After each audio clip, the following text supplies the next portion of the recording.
Hello friends, good morning. आज मैं आपको इन्फॉर्मेशन दे रही हूँ अगेन एक वैकेंसी के बारे में।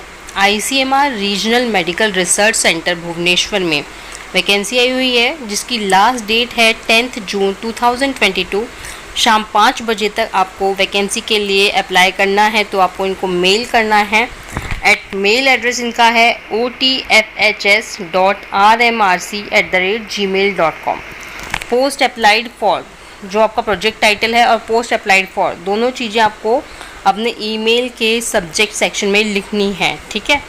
और interview for the post will be held through video conferencing के द्वारा ये लोग इंटरव्यू लेंगे, फॉर विच स्पेसिफिक डेट और टाइम। जो वीडियो कॉन्फ्रेंसिंग का डेट और टाइम है इंटरव्यू का, वो ये आपको रिटर्निंग ईमेल में बता देंगे, ठीक है। पोस्ट का नाम है प्रोग्राम ऑफिसर कंसल्टेंट। ये एक अनरिजर्व्ड पोस्ट है। इसमें असेंशियल क्वालिफिकेशंस हैं। Candidate should possess first class master degree in relevant subject from a recognized university with 4 year experience, या तो ये हो, और second class MSc plus PhD in relevant subject from a recognized university with 4 year experience, और या फिर BDS, BVSc, BAMS, BHMS and AS degree recognized by DCI, VCI with 5 years experience in relevant subject after BDS, BVSc, BMS, BHMS, AS degree. मतलब अगर आपने BDS, BMS, BHMS, BVSc कर रखा है तो उसके बाद आपको ये 5 इयर्स का एक्सपीरियंस भी डिमांड कर रहे हैं। डिज़ायरेबल क्वालिफिकेशन क्या है? मास्टर इन मैनेजमेंट और similar domain with 5 years experience in field implementation of project and involvement in primary community-based data collection activities, training experience in large-scale community-based survey, health-related survey, or in a topic relevant to the project. Sound knowledge of resource management, especially team management, experience of handling electronic data capture and its related process. Job requirement: coordinate activities with field team for effective and efficient implementation of program and other field activities with district administration department liaising करना है health department के साथ में, and community representative for community engagement. Any other responsibility as assigned by the PI of the project. इसमें आपकी age not exceeding 70 years age on the date of interview. Consolidated salary कितनी देंगे आपको? 75,000 per month. अब बात कर लेते हैं टर्म्स एंड कंडीशंस की। Age relaxation will be given to the candidate having work experience in ICMR, RMRC, BBSR project. यानी कि एज लिमिट जो उन्होंने बताई है उसके ऊपर ये एज रिलैक्सेशन दे सकते हैं। अगर आईसीएमआर वर्किंग एक्सपीरियंस इनके पास हो किसी के पास, तो फिर उसको एज रिलैक्सेशन मिल सकती है।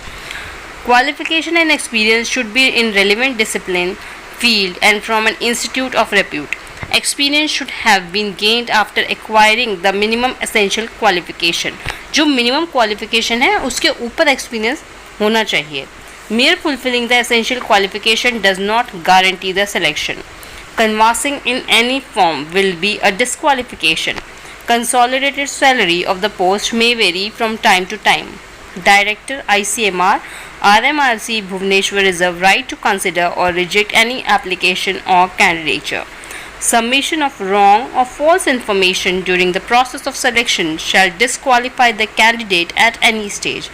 Appointment will be made on project mode and purely temporary in nature, coterminous with the project. Candidates shall have no claim for regular appointment at RMRC Bhubaneswar or ICMR. Leave shall be as per the institutional policy for project staff. The number of vacancies may vary according to requirement at a later stage. Similar posts, if any arises in future, may be filled up from the selected panel list. In case of in-service candidate, a no objection certificate (NOC) from the present employer is to be submitted, failing which the application liable for rejection. Document to be sent through email to given mentioning applying for the post of dash under the project entitled dash in the prescribed format, which can be downloaded from the website. Filled application form only in the PDF format. All certificates starting from 10th onward only in PDF format. Recent passport size photograph. No objection certificate from the employer for in-service candidate. Selected candidates will be provisionally appointed subject to submission of all documents in original for scrutiny and verification. अगर ये video आपको informative लगी हो तो please like और share करें, channel को subscribe करें। Thanks for watching.